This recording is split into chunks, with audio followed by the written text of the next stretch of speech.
Hi, and welcome back to Classical Coffee.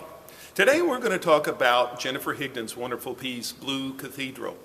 On Monday we talked a little bit about the differences in experience between Copland and MacDowell and Jennifer Higdon. Copland, went to Europe just as Edward MacDowell did. MacDowell came back thoroughly a European-trained musician. Copland came back as something completely different.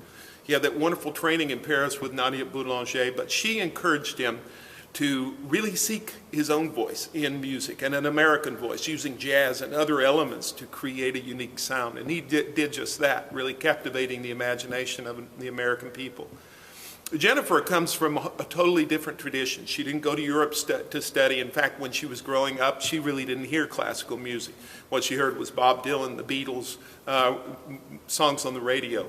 At 15, she started to play the flute. And when she graduated from high school, she went to, first of all, Bowling Green State University, and then she went to graduate school in composition at the University of Pennsylvania. And there she studied with George Crumb.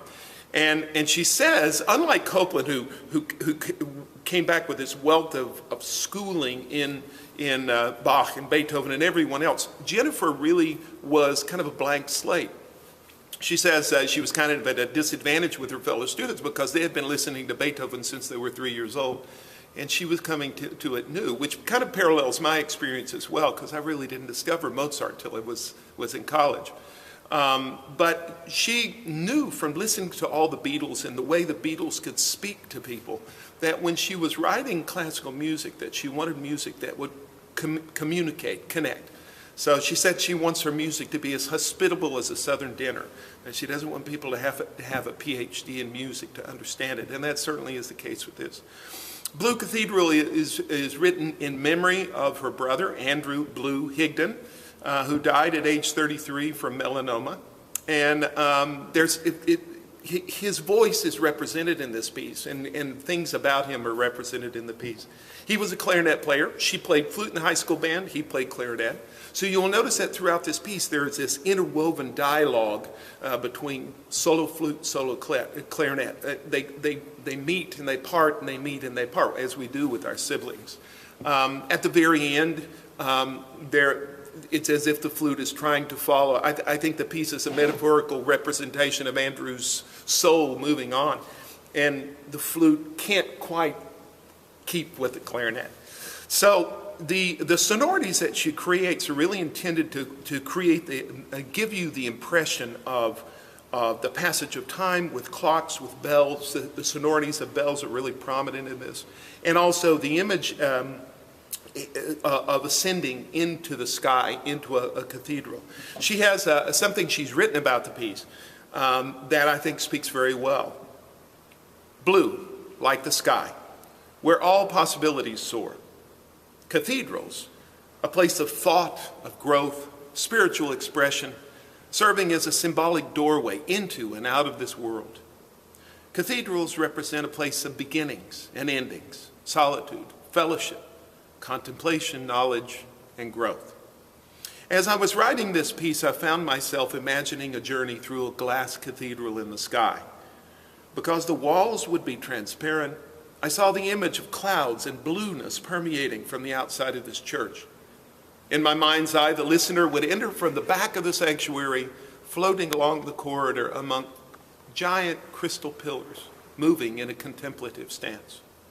The stained glass windows figures would start moving with song, singing a heavenly music.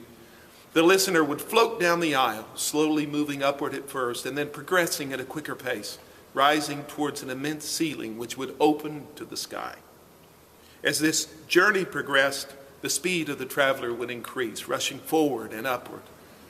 I wanted to create the sense of contemplation and quiet peace at the beginning, moving towards the feeling of celebration and ecstatic expansion of the soul, all the while singing along with that heavenly music. And she does accomplish that. This music comes in waves of sound, and it builds to a ecstatic crescendo, and then returns once more to contemplation, and builds again, and then finally returns with, as I said, the flute and the clarinet parting ways. And at the very end, she actually she gives a special effect in the piano, creates a sound of a clock chiming 33 times, which was the age of Andrew when he passed. And she also creates the sound of stars with a very interesting instrument. These are the Chinese health balls that you play.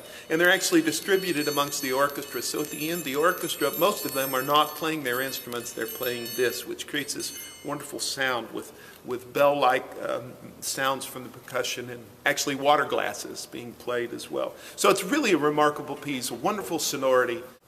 And it's a perfect way to open our closing concert, to bring things to a close. We started with bright blue music. We close with Blue Cathedral.